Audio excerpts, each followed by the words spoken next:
Hey everyone, what's up? Happy Thursday. It's your boy Michael Henderson. I do not work for Miro. New Girl Wellness here. And we're going to keep this thing moving. So let's talk about another yogic principle that crosses over into bodybuilding, weight training, fitness. So we in yoga, we like to talk about hugging in or drawing into the midline. Hugging in, right? Hugging in. So everything starts from source. Everything goes from the inside out. Everything starts from the center and grows out, right? If you think of a seed of a plant, it starts as just a little seed, and all of the plant, right? The acorn, right? The big oak tree is all within that acorn. That little acorn, right? That's just compressed and dense energy, right? And with the right conditions, it goes from hugging in to expansion, right? If you don't have hugging in, you can't expand. We talked about this the other day, right? Root to rise, right? A tree wouldn't be able to rise up to the sun and reach up for the sun if it wasn't well rooted. Well, similarly, very similar principle, it just means hugging in, right? You have to have compression before you have expansion. That's where your power plugs in. So there's several exercises that come to mind, right? If you remember, we were talking about the other day, we talked about chest press and how you're receiving the weight, right? That's a push and pull, eccentric, concentric with iso in the middle. Today we're talking about hugging in to expand, right? By hugging in, we create more room for expansion. So what exercises come to mind when we think about hugging in to expand, right? Your chest fly, if you will. But today specifically, I want to talk about the squat, right? Push-ups, squats, right? There's only 6 movement patterns, right? Push, pull, squat, hinge, lunge, core, right? Everything comes down to those. So you'll hear me talk about push-ups and squats and lunges because every other exercise, whether it's barbell, dumbbell, or machine, comes from there. It's very important, whether you're an athlete, lifting for longevity, a yogi, if you will, you have to have control of your body. The mind-muscle connection may be something that you have heard of. What does that mean? It doesn't mean your brain. We're not talking about your brain, okay? It's not a brain-muscle connection, it's a mind-muscle connection.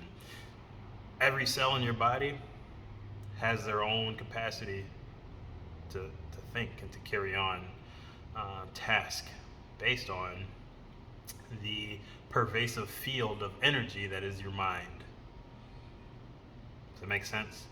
The mind can be thought of as something that pervades every cell in the body, right? And that's why you have individuals who can control their body in such a phenomenal way that it just seems mystical, right? Whether that's an athlete like a Michael Jordan or a Steph Curry or a Barry Sanders, whether that's a Simone Biles in gymnastics, even in non-physiological movements, right? Just in brain computing, right? So put your mind in your muscle. That's what I'm talking about here. Can you hug in and expand? Can you hug in to create more room for expansion, right? So everybody can see me. I got my baggies on today, right? You can see me, right? Oh, hey. All right. So when we squat, couple things that happen. I'll turn this way first. Couple things that happen when we squat. People break forward at the knees. They do this, right? And then try to sit back. When you squat, you break at your hips. You break at your hips, and then you sit on your knees, right? So that's a small little thing. But when we talk about hugging in, let's focus on our knees when we're squatting head on. Maybe this is you, maybe you have seen it, I don't know. But when most people squat, they allow their knees to collapse. Not only are they going forward, but they're collapsing in, okay? This does a ton of things to your hips, your hip flexors, your joints, not good, okay? So the first thing we're gonna say is, where your pinky toes go, your knees flow, right? Your knees will always go over your pinky toe. That's the alignment, right? We're talking about alignment. That's the alignment you want. You don't necessarily want your feet straight ahead. You want your feet turned out slightly. And as you squat, your knees follow over your pinky toes. Simple, right? The tendency that most people have, again, is either to start their squat by breaking forward and in, or they'll start and their legs will be out, and then when they come up, they'll do this. Okay? So, how does that come into yoga? When I'm standing in this stance before I even squat, let's say I got the bar on my back, or I'm doing a front squat, whatever, holding it here, just like my hands in the push-up, what are my feet doing? Are the 4 points of power, I like to say, are you plugged into the 4 points of power on your foot, right? Think of that as the ball of the feet where the big toe is, the inside of the heel at the back, the outside of the heel at the back, and then the ball of the foot where the pinky toe is. That's your power. That's how you plug into the earth, right? Again, root to rise, root to rise. Okay? I remember in football, our coaches would have us hold a squat. I'm like, what? And then people would come around you and push you from the side, from the front, from the back. And you had to maintain your squat. Okay? You're plugged in. Okay? So that alone, what happens when you're in that position and you're plugged in, just like a tree, guess what starts happening? You're drawing energy in through the inner thighs, right? So you're already starting to activate that hugging in principle. I'm energetically and actively, remember we said that vinyasa is a consistent awareness, right? Consistent awareness of the same movement, right? Remember Tadasana in itself is a pose in yoga. This is the same thing. My squat stance, my athletic stance. Am I rooted? Am I hugging in? I'm not letting my knees collapse, hugging in, but energetically I am squeezing. I'm braced, right? As I squat, that hugging in is coming from the inside of my feet, well rooted into the base, the core of my pelvis, right here, right? Right at the bottom, it's hugging into there, through the back, my butthole, if you will, all the way up to my chest. Because you can also have well-grounded feet and be loose up here. Squat like this, or like this. Both you don't want to do, right? So that draws all the way up to the core of my pelvis, right? Your core is from the throat to the moat, if you will, okay? So I'm hugging in, I'm hugging in. My knees are out physically, but the energy is hugging in, okay? So I'm hugging in, which is creating more expression, okay?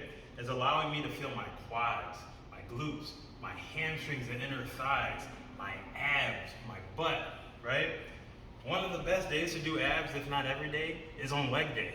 Because if you squat correctly, your core is engaged, right?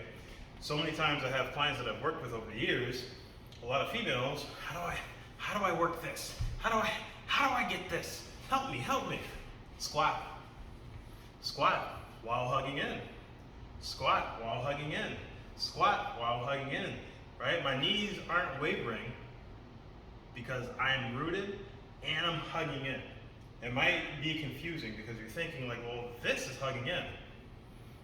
Sure, it might be, but there's nothing out here, right? That's why my knees are collapsing because I'm not engaged on both sides. Not only is this my midline of my body, what's the midline of my leg? This way and this way. What am I, if I'm saying hugging into the midline of my legs, where am I hugging into? Literally, the bone. The bone, I'm drawing the muscles to the bone, right? And even if I was going to, I'm not gonna do a yoga pose or anything, but even if I was going to, what's a famous exercise, right? I wanna work my booty. So we do single leg things, right? The people's hips are turned like this. They're open like this because they're not hugging. They're not hugging in, right? So you have to have inward compression to have outward expansion or extension, right?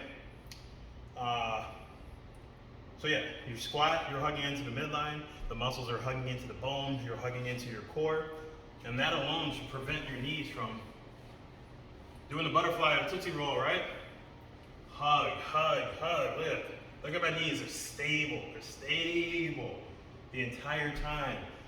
Whether it's a pull-up, that's just an overhead reach. It's an overhead reach.